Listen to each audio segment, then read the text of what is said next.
Everyone thinks they have a go-to-market strategy. But here's the question: how do you know if it's any good or not? I've seen founders, and I've been in there as well, where I've executed on a go-to-market strategy, and it was months later I realized this is just not working, and I didn't even know what to do next. Whenever I work with founders now on building a go-to-market strategy, I follow a very data-backed approach. This helps me and the founder and everyone involved figure out if what we are doing with our go-to-market strategy is actually working or not. So in this episode, I'm gonna walk you through the 3-step process that I follow that you can implement to actually revamp your go-to-market strategy and use a data-backed approach to actually gauge if it's working or not, and then scale it as it's coming together. And when you follow this 3-step process, you will be able to accelerate your path to that next stage of growth.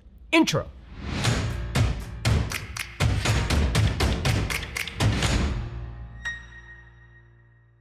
What's up, everybody? Welcome to Unstoppable. I'm TK, and on this channel, I help SaaS founders like you grow your SaaS businesses faster with an unstoppable strategy. Now, if you're new to this channel, welcome. I drop an episode every single Sunday with actionable strategies and tactics from the trenches on how to grow your SaaS business faster. So be sure to hit that subscribe button and that bell icon so that you'll get notified every single time I drop an episode with the TK energy. Now, if you're already part of this community, if you're part of my SaaS go-to-market coaching programs, my people, welcome back. It's really awesome to see you over here. So I remember when Baby TK started in SaaS, this was 15 years ago, over 15 years ago, I read every sales and marketing book that I could find. I'm an engineer by trade, and I knew that I had to actually embrace go-to-market. I had to embrace that founder-led go-to-market journey. I couldn't outsource it. We couldn't afford a great VP of marketing. We couldn't even recruit one if we wanted to, if you had the money. And so I knew I had to figure it out myself. And so I read all the books, I figured out all the pieces, I put all the systems in place, and I put it out there. I launched my go-to-market strategy, and I started executing on it. But then it was crickets. Nothing happened. No one cared. It didn't work. The thing was, I didn't know what to do with that data. What do you do with zero? Over time, now that I've worked with my own SaaS companies on building a go-to-market strategy, now that I've worked with over 300 founders and helping them build, revamp, and execute on their go-to-market strategy to drive growth, I've developed more of a data-backed approach to developing your go-to-market strategy, testing it in the market, and then scaling it. So in this episode, I'm gonna walk you through my 3-step process that I follow to develop a go-to-market strategy and use a data-backed approach to actually test it and then scale it. So if you're excited to dig in, go ahead and smash that like button for the YouTube algorithm. It just loves it when you do that, and so do we. We just love it. And let's dig right into it. So step number 1, which is gonna sound a little bit obvious, is you need your strategy. This is your go-to-market strategy. That's step number 1. Without a go-to-market strategy, if you just jump into execution, which comes in the later steps, you may be sending cold emails, you may be running ads, maybe you're writing content. Without a proper strategy, it's a bunch of activities that is doomed to fail. More importantly, even if it doesn't work, when it doesn't work, you won't know how to improve upon it. And even worse, it may work a little bit, you won't know how to actually scale it. So we always start with strategy. And there's 2 key pieces that we always talk about in this channel that goes into a proper go-to-market strategy. The first piece here is your ideal customer profile. The second piece is your manifesto. Number 1, you really want to flesh out what is your ideal customer profile. Your ideal customer profile really focuses in on what segment of the market, what part of the market you're going to be playing in. Now, a lot of times people confuse the ideal customer profile for their total addressable market, which is the entire market you could go after when you are IPOing and you're a $100 million company. But the ideal customer profile is how you go from your current revenue stage to that next stage of growth. Who's most likely to buy from you versus the competitors, and who's most likely to actually take action when you engage with them. So that's the first piece of your ideal customer profile. The second piece that you need is your manifesto. Your manifesto essentially is your positioning, it's your messaging, it's how you really differentiate yourself in the market. When you have these 2 pieces, you've put real thought into what is the market, what is our total addressable market, what segment of the market is most ripe to buy our product right now, and how do we really position ourselves so we make people an offer that they just can't refuse. That's essentially what a go-to-market strategy boils down to. So the first step is you should build out a proper go-to-market strategy. Once you have your ideal customer profile and then you have your manifesto, this is your messaging, your positioning, then you actually want to go to step number 2, which is the test phase. A lot of times people want to say, cool, we have our go-to-market strategy. Let's go to town. Let's turn on outbound. Let's do ads. Let's do content. Let's do all the things. The reality is you don't have enough bandwidth to do all the things. Sometimes people will say, can we go after 2 ICPs? I'm like, sure. You could do 2 ICPs times the million tasks that are required for one. So you'll do 2 million tasks. Do you have time for that? So a lot of times focus is what's important. So when we are in this testing phase, we go in almost in terms of a scientific method approach where we say, we don't know if this is going to work, so let's go test it. So what we typically do is we turn the manifesto into a lead magnet, and we choose one channel where we can actually start to promote that lead magnet. This one channel can vary depending on your ideal customer profile. So depending on where your ideal customer profile hangs out, what communities they're part of, what social networks they're part of, depending on how specific they are to get to, we pick one channel and we use this one lead magnet, which is the core message, to really test if this go-to-market strategy is any good. So there are different channels that you can pick. There are different lead magnets that you can go after, and it really depends on your ideal customer profile. So for example, if I'm targeting SaaS founders, YouTube is great. If I'm targeting, let's just say, the VP of finance, they're probably not searching for stuff on YouTube or Google, but they are hanging out in LinkedIn. So depending on your ideal customer profile, you'll actually figure out what's the best one channel to really focus on where they're hanging out and engage with them and see if this lead magnet we've created actually resonates with them. One of the key pitfalls in this stage, and trust me, I made this mistake, is I didn't measure the right data. I would do a bunch of stuff, whether it's blogging or LinkedIn posting or Twitter posting or Facebook or hanging out in groups, whatever channel you choose. But then I didn't know, like, well, what do I do with this? Like, how do I scale it? Or what do I improve? What's working? What's not? It would kind of end up being a gut feel, which I didn't like as an engineer. Over time, I realized that there's specific data that you can collect that will help you not only scale your go-to-market strategy, which comes later, but also more importantly, iterate on it. There's certain data items that you can track that will help you get early signals on whether what you're doing is relevant or not. So let's break down what those data pieces are, because that's where the third step comes in. But first you have to collect the data as you're testing. So the first thing I always look at is what's the engagement. So let's just say I'm posting on LinkedIn. What's the engagement number in terms of the post? Are people engaging with it? How many people are seeing it? I want to make sure that even the algorithm on the platform I'm on is actually propagating that post, that they think it's good because the people viewing it actually thinks like, okay, this is valuable content. But ultimately, content on its own doesn't do anything. I need to actually generate leads, which means that they have to go into my lead magnet. So the second thing that I look at is my landing page conversion rate. A landing page conversion rate is how many people look at my content and then say, yeah, I want to grab that lead magnet. They click on it, that's my manifesto, and then they actually put in their email address or their phone number, whatever you're collecting, and converting into the lead magnet that I've created. So that's the second thing I look at. Now, one of the things that happens often is people will generate a lot of leads, but no sales will come out of it. Or it'll be a bunch of garbage leads, or it's a bunch of leads that aren't in your ideal customer profile. So one of the things I've learned to track is the fit percentage of leads. So let's just say you generated 10 leads, but only 5 of them are in your ideal customer profile. That means your fit ICP lead percentage is 50%. So you want to make sure that whenever you are testing this out in the market, your actual ICP is resonating with the message versus some random people that's never going to buy anything and just are filling out email addresses because they have nothing better to do. And believe me, in the internet, that does exist. I look at the engagement on the posts or wherever I'm actually posting or whatever content I'm putting out there. So if I'm doing a blog post, it's how much traffic. If I'm running ads, it's how much engagement. If I'm doing organic, so it depends on the channel. You want to pick one channel. Then I look at engagement, then I look at the landing page conversion, and then I look at what percentage of the leads are actual fits. Now, that's pretty good because at that point I can see, all right, let's just say we get 50% of the leads are actually fit leads and we have a 20% conversion rate on the landing page. That means it's pretty good. I've got something that's resonating. The next question is, well, just because they became a lead doesn't mean that I'm going to win business. They could look at it and they could say, this is terrible. I'm never going to buy from these guys. So the next thing that I look at is consumption. So we use specific software. So when we do put out a lead magnet and someone becomes a lead, we actually track what percentage of the lead magnet they're engaging with. So that's the consumption percentage. So if you have 8 pages in your lead magnet, we want to see on average what percentage of the lead magnet people are consuming. Because if they're not consuming it, they're just leaving, it means that you have a shitty lead magnet and they're never going to trust you. And so that's super important. And then ultimately, the last thing we track, and I'm going to put this in green because this gets closer to revenue, is we track the activation percentage and the revenue.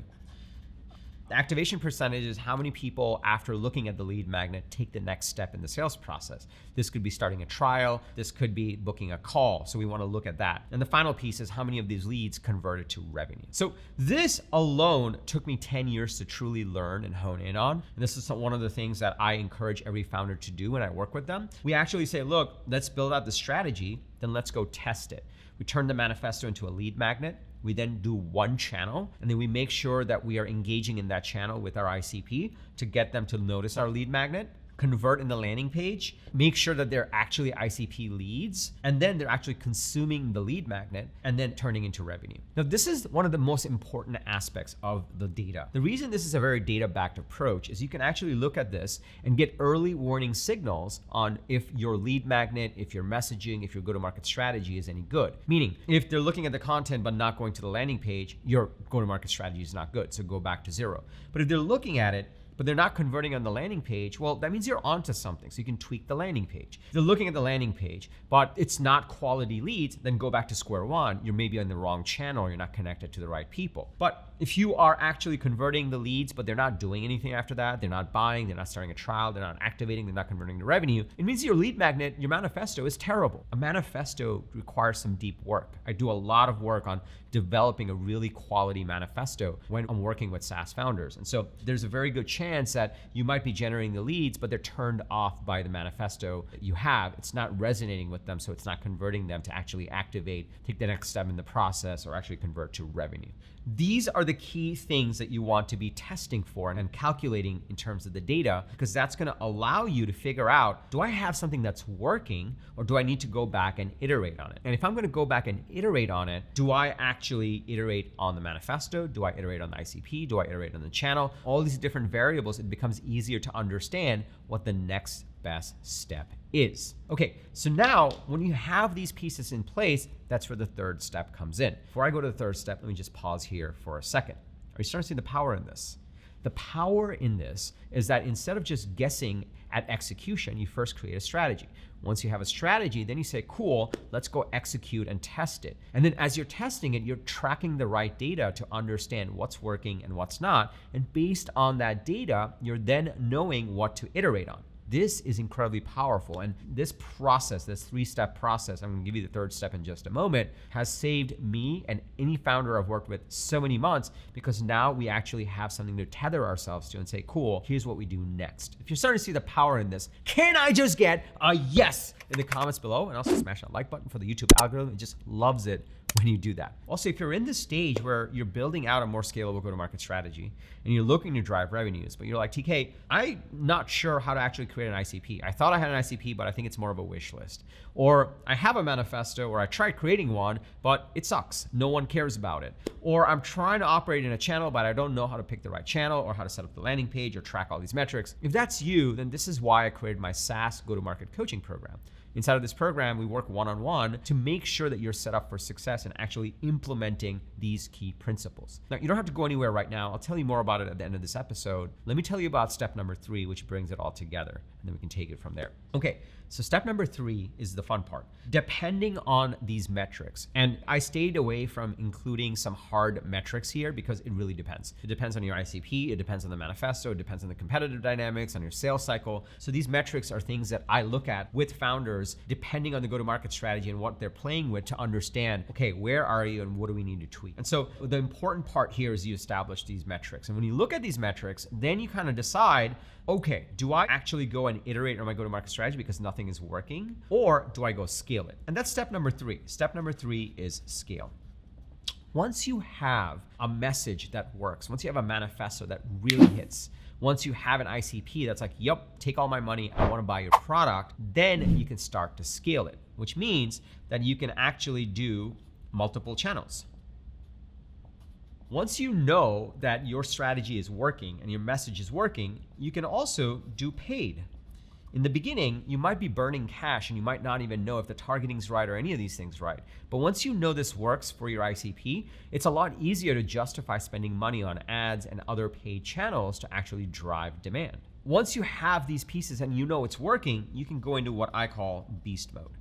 And beast mode is a specific way to get your message out to your ICP where you're everywhere, across every channel on multiple touch points. And that's when the fun really happens on a proper scaling go-to-market machine. That's the 3-step process that I use to build a go-to-market strategy, test it, and then scale it. And along the way, instead of wasting months thinking that, okay, we just have a long sales cycle, so it's just gonna take longer for these leads to convert, or making excuses around, well, we have so many leads, we just need to follow up with them, but realizing that they're not really ICP leads, or even wasting months building the wrong product because no one's buying what you're selling, you can actually follow this 3-step data-driven approach to flesh out your go-to-market strategy, test it, use the right data to figure out how to iterate on your strategy, and then scale it. And that's the power in this. And now you know the 3-step process that I use to build a go-to-market strategy and use a data-backed approach to actually test it and iterate on it and scale it so that I can accelerate revenues for SaaS companies. What you may not know is, TK, how do I build out an ICP? When I work with founders, we follow a 29-point analysis to really build a proper ICP. A lot of times people have 2 or 3 ICPs that they're considering. They try going scatterbrained across all 3. We work through a proper way to figure out which one do we focus on. You may be wondering, how do I build a manifesto that's not shitty? Meaning, how do I build a manifesto where the messaging resonates? Where when my ideal customers are looking at this manifesto, they're compelled to take action. When they actually get the hands on it, they look at the quality of it and they say, oh my God, I've got to talk to these guys. They know what they're talking about. You may also be wondering, well, what's the one channel I start with? How do I turn my manifesto into a lead magnet? What should my landing page have? How do I track these metrics? And based on these metrics, how do I make decisions on, do I iterate? What do I iterate? Or do I scale? These are all things that I do inside of my SaaS go-to-market coaching program. It's an incredible program. It works in 3 parts. First, we flesh out your ideal customer profile. Once you have your ideal customer profile, then we build your manifesto. Once you have the ICP and the manifesto, you essentially have your go-to-market strategy. Then we kick off a Broadway show. A Broadway show is a consistent set of sales and marketing activities that you can do, starting with one channel, measuring the right data to actually test your go-to-market strategy. And then over time, you can scale the activities around it in terms of channels, in terms of volume, to actually reach beast mode, which is conversation dominance, which means that you're everywhere. That's the power of the program. And it's an incredible program. And there's so many successful SaaS companies and SaaS founders that have gone through it. We've published case studies over here on this channel. If you'd like to work together and build your go-to-market strategy and follow this 3-step process to actually implement it and scale it, then I encourage you to go to tkcater.com/GTM. tkcater.com/GTM. On that page, you'll get all the details around the program, how it works, what's included. And if it looks like it's a fit for you, all you have to do is fill out a simple form and get on a call with us. The better the fit, the better the results, which is why we require a short call to understand where you are with your business and if we can actually help you through the go-to-market program. If it's a fit, then we're off to the races right away. We start building out your go-to-market strategy and helping you scale it in terms of a Broadway show. So all you have to do is just go to tkcater.com/GTM. Also, if you got value from this video, please smash that like button for the YouTube algorithm. We put a lot of love into these videos. So when you do that, it just means the world to us. I also drop an episode every single Sunday with actionable strategies and tactics from the trenches on how to grow your SaaS business faster. So be sure to hit the subscribe button and that bell icon if you haven't already. That way you'll get notified every single time I drop an episode. Also, if you have a fellow founder, if you have a fellow team member that would get value from this, if you're part of a Slack group, a WhatsApp group of SaaS founders who would get value from this video, please share this with them. We want to serve as many SaaS founders as possible. We want to teach them these principles so that founders don't make the same mistakes that I had to learn the hard way in my journey in SaaS. And lastly, remember, everyone needs a strategy for their life and their business. When you are with us, yours is going to be unstoppable. I'm TK, and I'll see you in the next episode or inside of the SaaS Go-to-Market Coaching Program. Take care, everybody.